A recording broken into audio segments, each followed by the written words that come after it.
Welcome to another episode of Preparing for the Unexpected.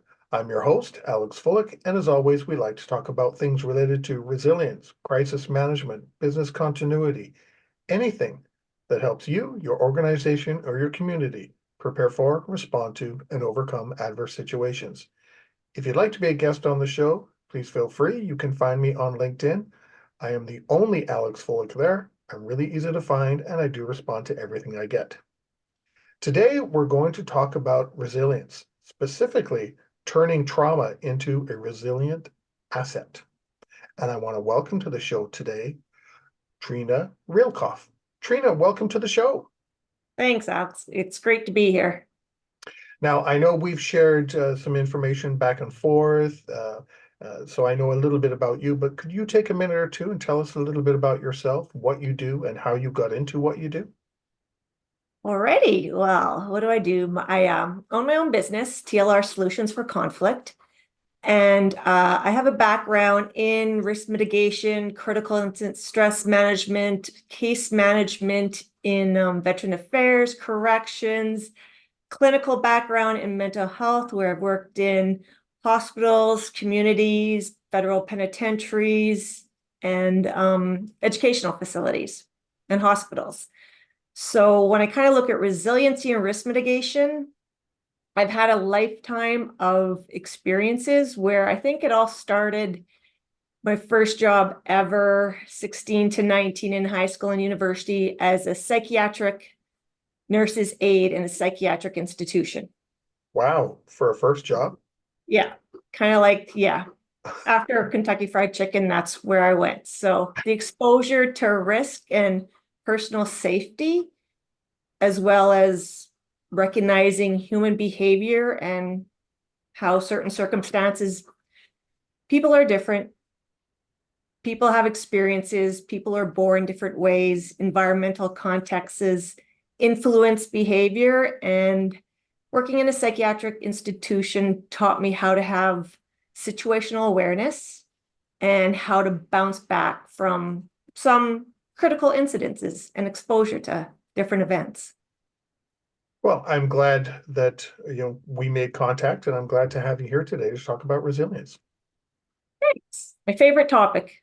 Yeah, one of mine too. And I know for our listeners out there, you and I had a chat.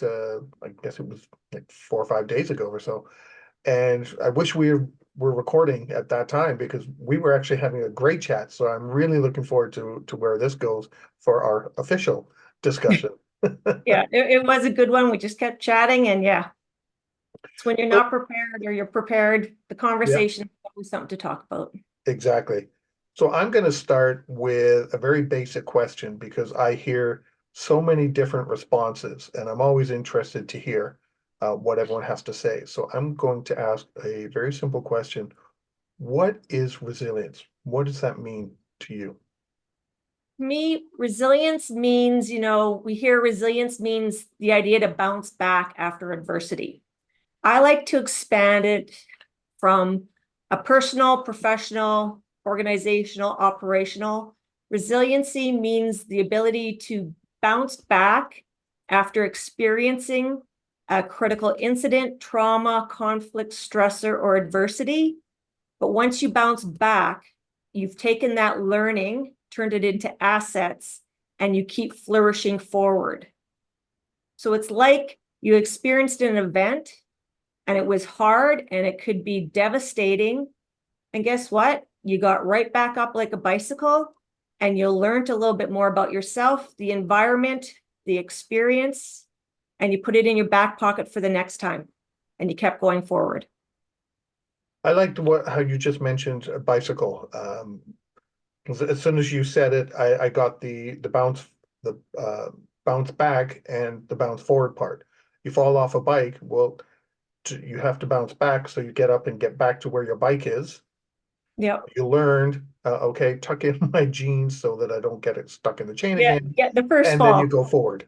Yeah. The first fall is always the jeans in the chain. Exactly. Or going too fast, slamming on the brakes, and you get that nice burn on your knees. Yeah, all of which I've been through, by the way. Yeah. Yeah. And then you get older and then you start taking jumps and doing tricks and hitting trees and having bigger falls. Yeah, well, I actually that, see, now we're gonna go off script already. If that, using your example there, you start, you go through one event, a traumatic Yep. event, using the bicycle, but you learn from that, you grow, and then you mentioned, you know, climbing trees and things like that. So if we are learning, does that mean over time we start, I don't want to say accepting risk, but trying to push ourselves to face bigger risks and deal with them?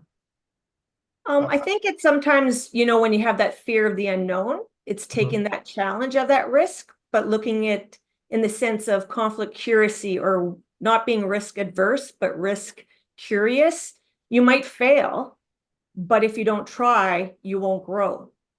And kind of just even in that question, what came to mind and where my passion, my heart of resiliency and the belief of human capacity came from when I was a clinical social worker working in the schools. And I worked with the high risk behavioral kids that were, they had that little quotation of they're labeled behavioral. But the one boy, and he still sits with me. He's in my heart. I still have the picture he drew for me when I left that job and moved away. But it was helping this one boy who was in middle school, so grade 7, 8. To me, resilience is also when you can take skills that a person has and you identify them and you help them identify their resilient traits and you teach them how to use that skill set into the environmental context they need to succeed. So this was a young boy, grade 7, 8, who lived in a high risk, violent home where everybody was intoxicated. There was guns, there was knives, and he slept under his bed to be safe and would, crawl out when everybody was passed out to go take away the knives and guns because he was exposed to family violence all the time. He was also starting to deal drugs. So if you look at this young youth who was trying to help support, so he didn't end up in juvie hall, it was helping him identify what were his resilient traits that were keeping him safe, that were keeping him with a desire, an innate drive to still come to school every day on time, to want to go to cooking class and cook bannock for everybody and share it with the teachers and the students, who was always accused of bullying, but when we actually got down to the details and interviewed everybody, found out he was the victim, he was not the bully, Hmm. and used those skills of him starting to drug deal to earn money.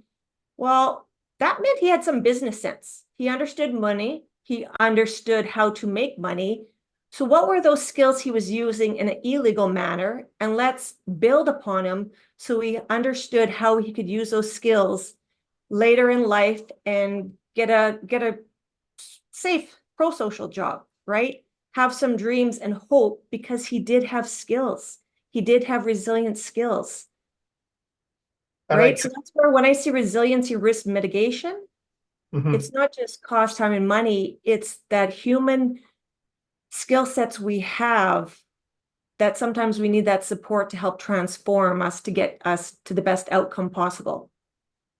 And I guess going through each stage, the different things that you mentioned, and learning from that, and then building upon each one to the point, where, he was taking away, he was protecting himself, taking away guns and knives, which to me, when I hear it, Yeah. whether it's correct or not, protecting others. Yeah. So, growing and learning, and Yeah. hopefully he's doing well today, and Yeah. for him. Yeah. And right. And you think about it, at that young age, he was developing his situational awareness, his risk mitigation skills in a high volatile environment that he was exposed to daily. So how do you define situational awareness? Because that's another thing that a lot of people are talking about these days. And I had a conversation with one person, and it was different than what someone else said. So I'm curious to know how you. Yeah, situational awareness is just, it's risk mitigation. It's being aware of your surroundings, being alert to differences that might be standing out that you weren't aware of before. Because I have a background experience in first responder and in corrections and working in high risk environments, staying safe and always being aware, alert is just a natural part. But I guess where my situational awareness, and again, when it comes to the resiliency and the impact of trauma on somebody, kind of comes back to my first year university. So trauma, it's an event, incident that happens. How you respond to it will determine how much it impacts you. So every critical incident doesn't necessarily turn into trauma for a person. But through our exposures to various conflict, trauma, incidents, critical stressors, we start to develop a higher tolerance and a higher ability to manage and cope in a healthy manner. So my first year university, I started university when I was 17. I lived in residence, and I think after the third month, well, September, October, around November, I started to be stalked in university at the University of Manitoba. And stalking in the sense, when I lived in res, somebody wrote on my door. They told me where I was, what I was wearing, who my friends were, didn't know who this person was. They would phone every morning at 5 o'clock to say not nice things on the phone and keep doing it. And I'd hang up like I was sleeping with hammers, knives, and hockey sticks in my res room.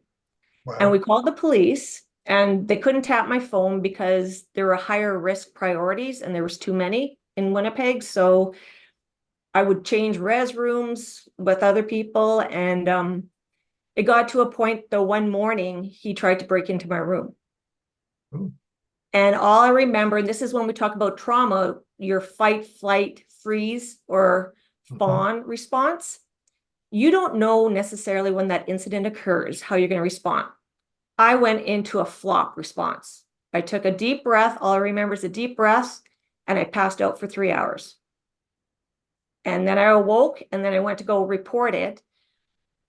But what was within me, and I guess my experience of growing up and working in a psychiatric institution and just small town safety, I knew I wasn't going to let this incident stop my everyday living and my experience of university and going out with friends. So I created a safety net, and I became more aware of my surroundings, who I was with, where I shared I was going to ensure my safety. I knew my environmental context, but I didn't let it stop my life. So that perseverance, that resiliency, that situational awareness developed to a higher degree for me.